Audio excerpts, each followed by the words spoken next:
Olá, eu sou Francisco Guastaferro e esse é o Nem Lá Nem Cá.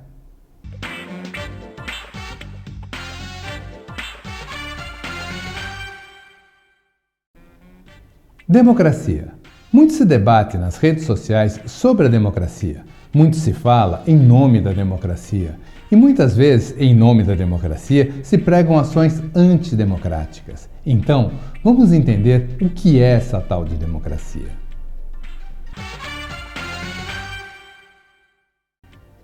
A democracia é o governo do povo, eleito pelo povo e que deve governar para o povo.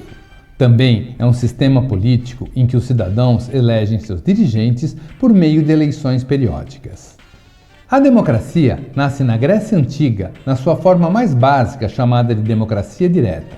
Nessa modalidade, a população não delega seu poder de decisão. Os cidadãos se reúnem e decidem sobre os destinos da comunidade. Todos têm o direito de falar e as decisões são tomadas por consenso. Ainda hoje, preservamos alguns elementos da democracia direta, como o plebiscito, o referendo e o projeto de lei de iniciativa popular. Falaremos deles daqui a pouco. A nossa forma de governo é a democracia representativa, onde o povo elege representantes que possam defender, gerir, estabelecer e executar os interesses da população. Teoricamente, a função das pessoas que são eleitas é representar o direito e os interesses de todos os cidadãos, não só dos que votaram neles. E esse é um dos motivos para o voto ser secreto. Mas, em algumas situações específicas, ainda recorremos àqueles dispositivos da democracia direta, também chamada de democracia participativa.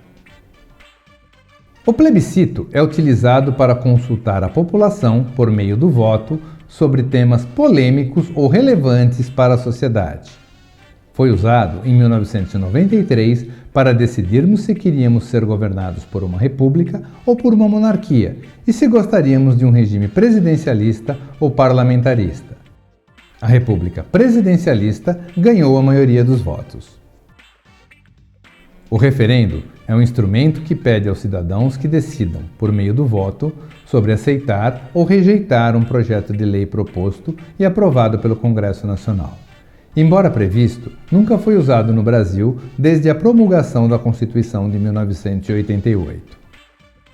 O projeto de lei de iniciativa popular é um dispositivo onde os cidadãos podem apresentar projetos de lei ao Congresso Nacional, desde que consigam um número mínimo de assinaturas que o corroborem. Essas assinaturas devem representar 1% do eleitorado e o projeto deve ser apreciado sem modificações. O poder no nosso regime democrático representativo é exercido por 3 poderes. Pelo poder executivo, representado pelo presidente da República, que é eleito pelo voto direto para um mandato de 4 anos. Pelo poder legislativo, representado por 513 deputados federais, que são eleitos pelo voto direto para um mandato de 4 anos, e por 81 senadores, que também são eleitos pelo voto direto, mas para um mandato de 8 anos. O presidente da Câmara dos Deputados e do Senado Federal são eleitos pelos seus pares para um mandato de 2 anos. E pelo Poder Judiciário, representado pelos 11 ministros do Supremo Tribunal Federal, que são indicados pelo Presidente da República, mas têm que ser sabatinados e aprovados pelo Senado Federal. Seus mandatos são vitalícios até que completem 75 anos. Portanto, embora não sejam eleitos, são indicados e aprovados por representantes eleitos pelo voto direto. O poder é dividido entre os 3 poderes para que nenhum mande mais do que o outro, e assim tenhamos o tal do sistema de freios e contrapesos. Para que o presidente governe, é preciso que suas decisões sejam aprovadas pelos deputados e senadores. E aí tem gente que pergunta, se o sistema é presidencialista, o presidente não deveria mandar em tudo? Não, ele é o presidente, não o imperador. Para ele mandar, precisa negociar com os deputados e senadores, que, como ele, também foram eleitos. Assim como, para que os deputados e senadores possam aprovar uma lei, é necessária a sanção presidencial, ou seja, um depende do outro. Já o Supremo Tribunal Federal não tem protagonismo ativo. Isso quer dizer que ele só pode agir se for provocado. Ele é um tribunal constitucional e, como tal, toda vez que existe uma dúvida sobre a interpretação da Constituição, ele esclarece. Ele também age como um tribunal especial, onde os representantes eleitos pelo povo com o tal foro privilegiado são investigados e julgados. Mas em qualquer dessas situações, alguém precisa pedir que ele atue. O Supremo nunca toma iniciativa. Agora, para que tudo isso aconteça, é necessário respeitar a Constituição Federal. A nossa foi escrita em 1988, logo após a redemocratização do Brasil. Um outro pilar da democracia é a imprensa. Uma imprensa livre, séria e atuante, garantida pelo artigo 220 da nossa Constituição Federal, é uma peça fundamental do regime democrático, pois é através da imprensa que os cidadãos conseguem saber o que os seus representantes estão fazendo e assim podem avaliar se realmente estão sendo representados por eles. Mas estou falando de imprensa séria, de verdade, com jornalistas que trabalham com fatos e checam as informações antes de publicá-las, não com fabriquetas de fake news que servem aos interesses deste ou daquele grupo, que propagam mentiras como se fossem notícias, com o objetivo de reforçar suas teorias sem nenhum compromisso com a verdade ou com a ética.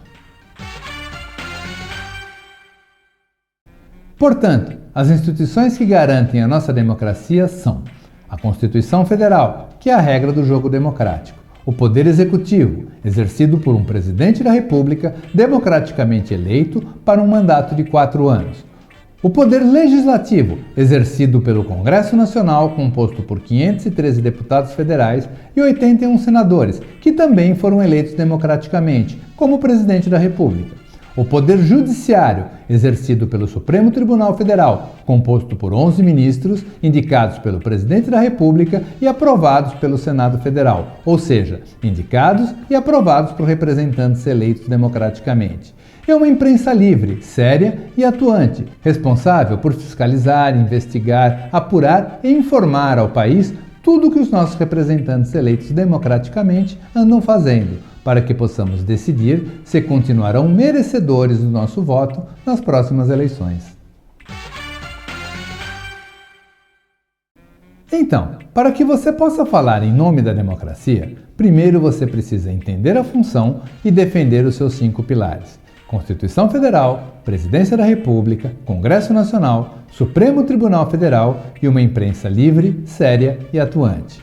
Desrespeitar ou pregar o fechamento de qualquer uma dessas instituições é derrubar os pilares que sustentam a nossa democracia. E quando as democracias caem, o que as sucedem são as ditaduras. Isso aconteceu recentemente na nossa vizinha Venezuela.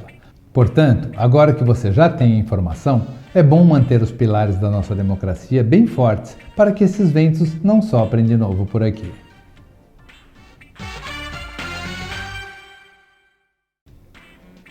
E aí, gostou do que viu? Então deixa aqui seu comentário.